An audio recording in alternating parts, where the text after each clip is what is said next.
Everybody, it's Jason with Parallel Reality coming back with you today with an article from the National Post dated November 4th, and it is called It Is Not Apartheid, a quick debunking of the most obvious lies about the state of Israel. And I'm going to keep putting up these videos because I've said something as much in some of my other videos about some of the lies that are spread, and this is the apartheid thing is one of the biggest lies that is spread about Israel and what's going on there. So I thought this article would be good to go through. It is kind of a long one, so strap the heck in for it because we're going to go through the whole thing. So the subheadline here does read, it says, for decades, the pro-Palestinian cause has assailed the Jewish state with basically any falsehood that would stick, and a lot of it has, unfortunately, yes. So it says, ever since Russia attempted an all-out conquest of Ukraine last year, Moscow has tried hard to convince the wider world that they're actually on a selfless crusade to rid Ukraine of its neo-Nazi, drug-addicted, tyrannical government. But for the most part, the propaganda has fallen flat. I mean, I don't know about the the the drug-addled part, tyrannical, yeah, and neo-Nazi, yeah, that too. So Russia actually is right about those things. But yeah, the like the article says, the propaganda has fallen flat. It's an entirely different story when it comes to Israel. For decades, the pro-Palestinian cause has assailed the Jewish state with basically anything that would stick, and a lot of it has. In academic and left-wing corridors across Canada and the West, it is now commonplace for Israel to be cited alongside terms such as colonial violence, apartheid, and even genocide. Yeah, I've said this too about the apartheid and genocide thing.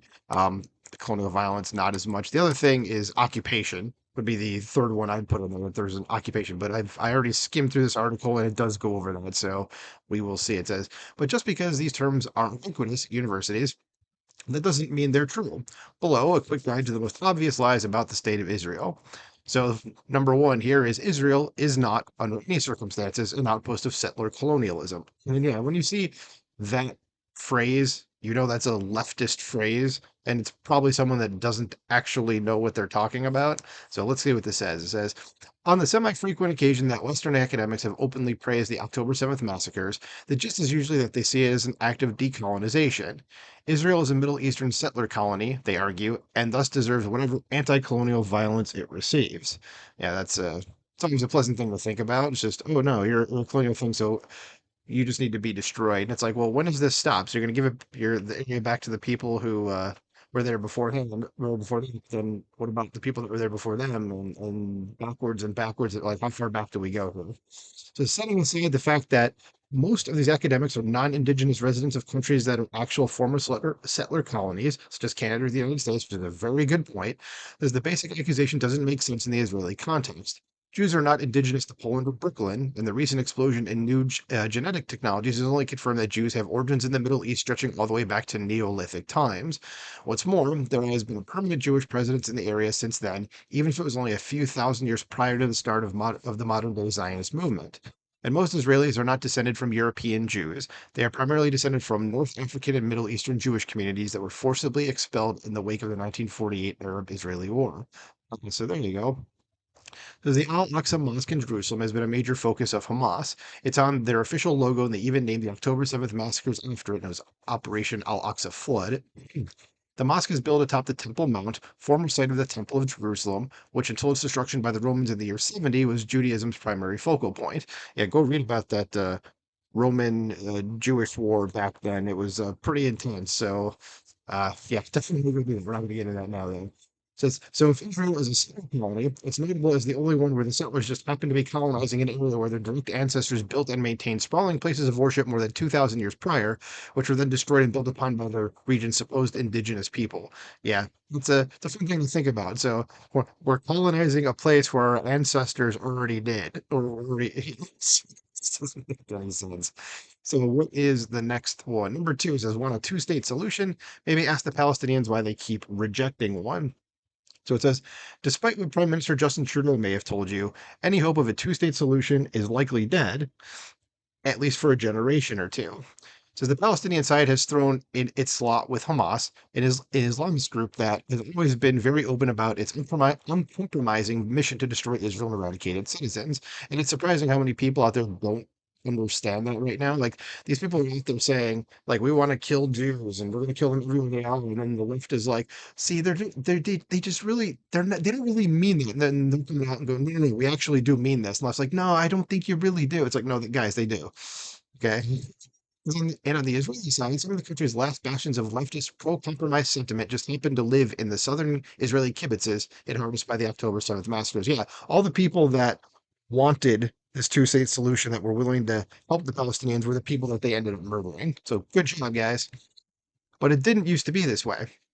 There have been multiple hinge points in the last 75 years where peace negotiators sat down and drafted a serious plan for side by side Israeli and Palestinian states. In each case, Israel said yes, and the Palestinian delegation did not. The first was at Israel's inception in 1948, when the United Nations partitioned the British Mandate of Palestine into a Jewish side and an Arab side. The region's Jews took the deal, and the Arabs didn't, prompting an all out attempt by the Arab world to violently evict the new Jewish state. The most recent was in 2000 when U.S. President Bill Clinton secured Israel's approval for a demilitarized Palestinian state occupying the Gaza Strip, 92% of the West Bank, and even parts of Jerusalem. Yasser Arafat, president of the Palestinian National Authority, said no, and then launched 4 years of suicide bombings. Yeah, so this is something that you never really hear about, is that Israel keeps extending their hand to the Palestinians, and it keeps getting slapped away, and then the Palestinians keep attacking them and killing innocent people. So yeah, that's fun. So we're on to number three here. It says, want Israel to deoccupy Palestinian land? They did in Gaza. Because if there's one unifying characteristic among rapacious, land-hungry colonizers, it's that they don't voluntarily surrender waterfront territory. But Israel's done this twice. 13 years after capturing the Sinai Peninsula during the Six-Day War in 1979, they gave it back to Egypt in exchange for a peace agreement which stands to this day. And then in 2005, Israel withdrew from the Gaza Strip, an area it had similarly occupied since seizing it from Egyptian control during the Six-Day War. Until then, Gaza had resembled the current state of the West Bank, a majority Arab region under Israeli occupation with the odd Jewish settlement thrown in. But under Israel's 2005 disengagement from Gaza, they didn't just withdraw their military presence, they also forcibly evacuated more than 9,000 Israeli settlers. The operation was so thorough that it even saw the exhumation of a Jewish cemetery that included the bodies of people who had died in Palestinian terror attacks. Yeah, and so this is what I was getting to before about the three things that I would say are the biggest lies about what's going on here: the apartheid, genocide, and the occupation. So here's the occupation part. Because unlike the Sinai Peninsula, Israel didn't receive anything in return. The territory was handed to the Palestinian Authority, who in turn vowed to continue waging jihad on the Jewish state. In a chilling preview of things to come, one of the first actions of a newly autonomous Gaza was to set fire to all the synagogues left behind in former settlements. The first full day of Gazan autonomy would also see a handful of rockets fired into Israeli territory, the first of thousands. Then, only a year after the withdrawal, Gazans voted for Hamas, the most radically anti-Israel party on offer. So good job, guys. You voted for this. Number four, if Israel is trying to commit genocide, it's very, very bad at it. Yeah, this is one of the things you see even idiots like Rashida Tlaib in Congress saying that there's a genocide. They don't seem to understand that genocide means actually trying to wipe out everybody because of what they are. On a particular side, like all the Jews, as the from the river to the sea chant is, like that's an actual genocidal chant. Whereas the Israelis are going, no, we're not going to actually try. We're going to do our best to avoid civilian casualties. And I don't know a lot of genocidal groups of people that say we're going to try not to kill certain people. And also, the part that's probably going to end up going here and that we're going to see here is that the population of Gaza has gone up. So again, like this headline says, if Israel's trying to commit genocide, it's very, very bad at it. So let's get into it. It says when news of the October 7th massacres first broke, the first wave of pro-Palestinian rallies to hit Canadian cities all carried an explicitly celebratory air. But this narrative immediately shifted after Israel began to fight back. Now, a common refrain at these rallies is that Israel is committing genocide. It's not a new charge, but even according to the most watered-down postmodern definition of what constitutes a genocide these days, it would be exceedingly difficult to pin one on Israel. For one thing, the Palestinian population is growing dramatically. In the immediate wake of the Six-Day War in 1967, there was about 1 million Arabs living in Gaza and the West Bank. According to the most recent count by the Palestinian Central Bureau of Statistics, that number is now up to 5.5 million. Yep, so I don't know about you, but what genocide happens where the population goes up 4.5 million people?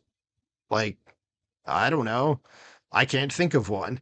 Usually it goes from 5.5 million to 1 million, not the other way around. This is even the lesser genocide charge, that of attempting to erase a people through assimilation, doesn't really hold up. The first step of any cultural genocide is the erasure of language or religion, and even after 56 years of Israeli administration in the Arab majority West Bank, the region's chief language is Arabic, and its main religion, practiced by about 80% of the West Bank residents, is Islam. Yeah, so again, they're really bad at it. So speaking of genocide, this is probably where we should mention that one side of the Israeli-Palestinian conflict actually has a lot of experience with it. The events of October 7th, in which mobs go door to door indiscriminately murdering and torturing Jews, has occurred hundreds of times throughout Jewish history. The most obvious example being the attempted eradication of European Jewry in the 1940s. I think we all know about that. As any number of Jewish commentators have noticed or have noted in recent weeks, the main difference this time is it happened to a Jewish community that is able to defend itself. And number five says they're also terrible at apartheid. Says this accusation sort of cropping up around the mid 1990s. For obvious reasons, it's always been a little difficult to equate Israel with Nazi Germany, everyone's usual first choice for most evil country. So Israel instead found itself being shoehorned into comparisons with apartheid South Africa. For nearly 20 years, Canadian universities have even been home to officially sanctioned Israeli apartheid weeks. So let's go ahead and see what it says here because this is just one of the things that annoys me the most because it's like the people who typically say this generally don't know what apartheid even means. They just kind of say it because it's like, oh, I hear people that agree with me saying it or that, uh, play up my confirmation bias. So that must be what's happening when it's like, no, no, no, it's not. So it says Israel's 2005 withdrawal from Gaza wasn't just a unilateral Palestinian nationalism. At the time, Israeli Prime Minister Ariel Sharon was pretty open about the fact that they were doing it for demographic reasons. Quite simply, Gaza had a lot of people and a high birth rate. So if Israel annexed the territory, they were potentially absorbing so many Arabs that, in a few generations, Muslims would constitute the Israeli majority and they lose their ability to be both a democracy and a Jewish state. And this is not the kind of calculus that an actual apartheid country would make. Apartheid South Africa would have simply annexed Gaza and then declared the Palestinians are racially inferior non citizens who aren't allowed to vote. In apartheid South Africa's whole deal was to deny basic rights to most of its citizenry in order to empower a white minority to rule over a non white majority. Jews are the majority in Israel, but 1/5 of the population is Arab and enjoys full citizenship. Yes, that's the thing that I was thinking about if this didn't actually say it, this article, that I was going to say, is that 20% of the Israeli population is Arab, and they have the same rights that everybody else does. As a cursory look at pre-1994 South African history shows, the country lacked any black legislators, judges, or even Olympians. Israel, by contrast, swore in its first Muslim Supreme Court justice just last year. Arabs are exempt from the draft, but there are Arab volunteers in the Israeli Defense Forces.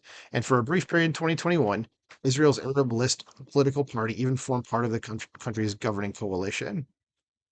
And that is the end of the article. So yeah, I just wanted to kind of throw this out there because again, this is kind of the main points that I brought up where I keep saying in some of my other videos that you could tell somebody is essentially lying to you about what's going on, or they say apartheid or genocide, and I wouldn't necessarily say colonial violence, so you can use that now, but I'd say if they say there's an occupation, okay, again, you can't have an occupation where you're not actually at. Okay, there's no apartheid as we just went over in the last section because Arabs have the same rights as everybody else does, and there's no genocide because you can't call something a genocide when the population of the place that's supposedly being genocided is going up. So that was it. I just wanted to point out the obvious lies that are being told out there. Maybe someone on the other side will see this and go, "Oh, wait a minute, I've been bullshitted this whole time." So let me know what you think about this in the comments below. Like, share, subscribe, and I will talk to you soon. Bye.